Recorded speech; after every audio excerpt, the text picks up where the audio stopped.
When it comes to financial planning, what keeps you up at night? What are the anxieties that you experience and how can you address them? Well, we're going to continue on with that thought in those series by addressing how do you care for your aging parents.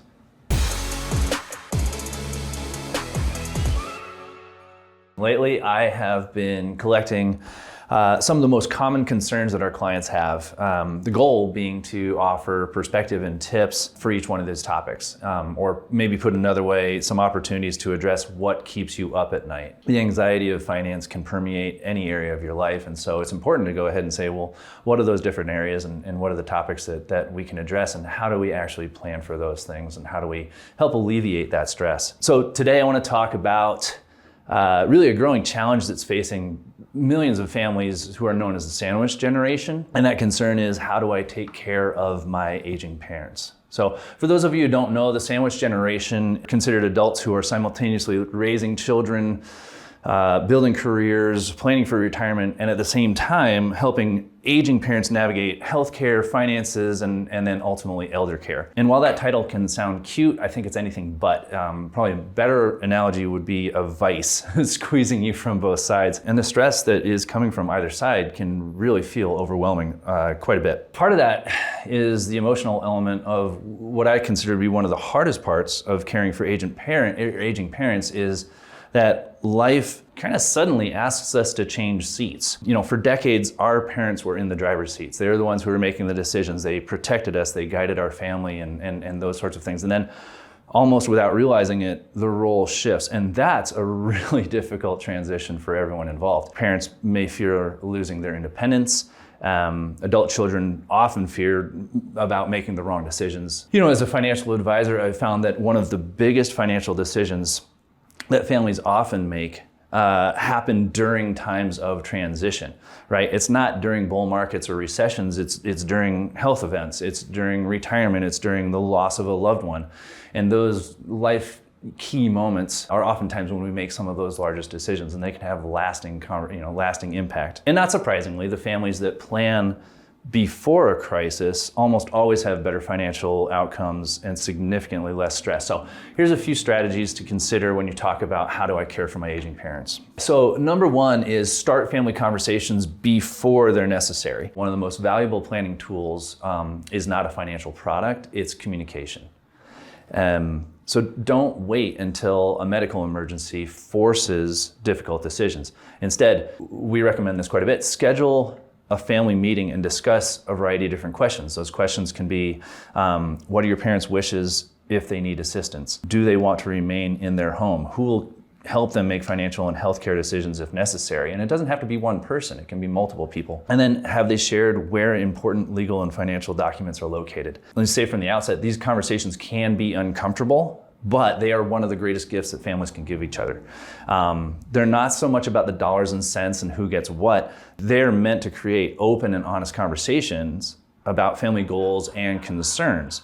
And really, they can be very, very powerful. So yeah, I can think of one example, one conversation that I helped facilitate, and it was a couple and their 4 adult children. And the couple was able to explain to their kids their huge fear of being a burden to their kids as they got older and older in life. And that helped the parents really explain some of the decision-making processes that they had employed in their financial planning. And it involved the kids in a way where it really, really helped strengthen the family dynamic and helped everyone understand, hey, this is how we want to proceed in the future. So again, having those family conversations in advance really helps parents to remain in control of their future, rather than having those decisions made for them during a crisis. I always talk about financial planning is meant to provide you a retirement of your choosing, not one that's chosen for you. And this is exactly that type of situation. So that's number one. Number two, make sure that your estate plan is complete, right? Many people assume that having a will is enough, when in reality, there's a lot more comprehensive estate planning pieces that need to be in place. So yes, certainly you need to have a current will or revocable living trust. You also need to have a durable financial power of attorney. That's someone who can make decisions for you on the financial side. You also need a healthcare power of attorney. That's someone who can make decisions for you in terms of your care. You need an advanced healthcare directive that explains to people what type of care you want to have. And then certainly you need to have updated beneficiary designations, and you need to have a review of how assets are titled, because one out-of-date document or misplaced title or not updated titled account can really unintentionally and dramatically change how assets are distributed. So it's important to remember that an estate plan is not simply about transferring wealth. It's about protecting your family from unnecessary legal costs, from delays, and definitely from conflict. 3 is prepare for long-term care before it's needed. I can tell you right now, one of the largest financial risks in retirement is not the stock market, it's the potential cost of long-term care, whether that's at home, assisted living, skilled nursing facilities, all of those things. The cost of that can increase dramatically, and I've seen how that impacts a financial plan very much at the late stage. So it's important to be able to address these things in advance. And what should you discuss? Well, obviously you want to talk about what are some existing long-term care policies that they may have. You want to talk about hybrid life insurance policies that have long-term care benefits added to them. And frankly, those policies have come a long way in the last couple of years. They can really be a significant tool as well. So you'd want to talk about self-funding strategies. How might you be able to provide for care in those ways? And then maybe in a different tack, but at least as important, if not more, you want to talk about housing options that allow aging in place. You know, I had a client who relayed to me that she got a late night call from her mother saying that her aging father had fallen at the base of the stairs, and the client and her husband had to go and basically lift him up to his bed. You know, those are not the housing situations that you want to be in. So how are you looking in advance to get yourself into a place that's going to be safer for you as you age? Doing that in advance provides a lot more flexibility and a lot more choice. And frankly, you know, it relieves a lot of the stress of doing things like moving at the last minute. 4 is think beyond investments. Plan for tax-efficient wealth transfer. Now more than ever. Families focus a ton on building wealth, but very few actually think about or spend time discussing how that wealth will eventually transfer to the next generation. So what are some things that tax-efficient planning might include? First, again, reviewing beneficiary designations. Roth conversion opportunities are huge. Charitable giving strategies, qualified charitable distributions, those sorts of things. Clearly trust planning, how to distribute things, when to distribute things, all of that component as well. And then certainly planning for heirs who may be inheriting during their highest earning years.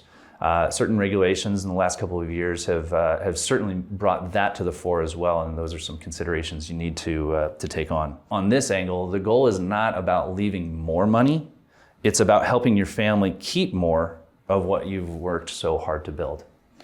And then 5, the last one, and maybe from my standpoint, one of the most important ones is organize your financial picture. One of the most valuable exercises that any family can complete is creating a financial inventory. You need to know things and have them actually written out and available for you. Things like, where are your accounts held? What types of investment accounts do you have? What type of retirement plans? What insurance policies do you have? How are they meant to be distributed? What types of monthly income sources? Your pensions, how do you continue those? How do you get in contact with people? Then it goes down to, things like, what are you scheduled in terms of automatic bill payments? And then very much an important piece too is digital passwords, and secure document locations. Having this information in one place for families to access, it saves people countless hours. It just reduces unnecessary stress during what's already a difficult time. I can think of a client whose father was fighting cancer, and part of what seemed to be his strategy to fight the disease was to dismiss the thought that he might lose the battle at some point. And so what he did is he refused to spend time reliving fond memories, and he also refused to provide any information about where key documents were closed or were located, or how to access passwords, or even really talk about his final care. And I want to be clear, I don't bring this up to judge the strategy, but to call attention to the fact that by not talking transparently about these issues earlier, when the weight of the fight was not as heavy, the family had to locate and rebuild all of that information while they were grieving. And we have a great resource that helps build that conversation and then gather all of the information into one place. It's almost like having a lockbox of all the really important information and guide you through it. So great resource to have on that as well. So how do we wrap this up? To me, one of the greatest values that a financial advisor can provide isn't simply managing investments. It's helping families prepare for life's biggest transitions before they happen. So if you're caring for aging parents, or if your children may someday be caring for you, now is an excellent time to start planning for that. And really, we've got the tools and we've got the experience to help you along that process. As I've seen many times, a well-prepared family experiences fewer surprises. They make more confident decisions, and it preserves not only their wealth, but also relationships. And that's the key. As always, thanks for listening and tuning in. If you have any questions about any of these topics, or if you want to start that planning conversation, then please don't hesitate to reach out.